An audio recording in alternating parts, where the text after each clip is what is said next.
Now, the Biden administration is pre-positioning personnel ahead of Hurricane Milton and expediting debris removal, which is already underway in the southeast after Hurricane Helene. The president directed his team to do everything possible to save lives. Let's bring in CBS News senior White House correspondent Weijia Jiang with more on that. Weijia, what is the White House saying as of this hour ahead of Milton's landfall?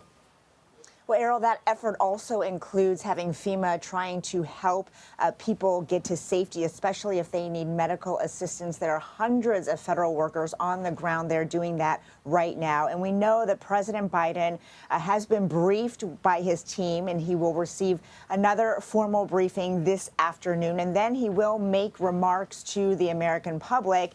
But he delivered extensive remarks yesterday, Errol. He said that he's been in touch with the governor of Florida, who's been very cooperative. He's been in touch with local officials as well. And his message to people is to listen to them, that if there are evacuation orders, to leave, because the president says this is a matter of life and death. He also talked about the misinformation that is spreading from some figures, including the former president. And President Biden said that this is dangerous, it's un-American, and that people are already scared to death.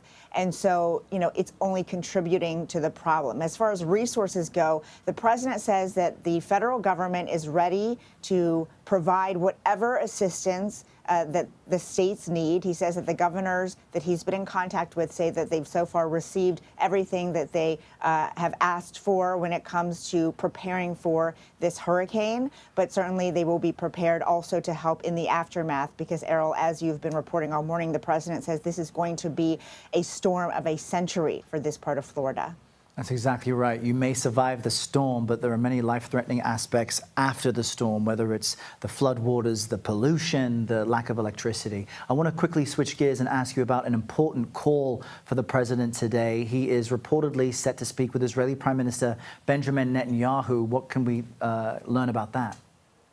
Errol, when I spoke with President Biden last week and I asked him about the many times in recent weeks that he has said he plans to speak to Prime Minister Netanyahu, he said that it would likely happen after Israel had made a decision about how to respond in retaliation to those Iranian strikes on Israel. So this could be a situation where Netanyahu is briefing President Biden about its plans. And of course, the concern is a wider war, is an escalation of tensions, because if Israel delivers a significant response, then the big question becomes, will Iran do something in exchange for that, and how widespread could this go?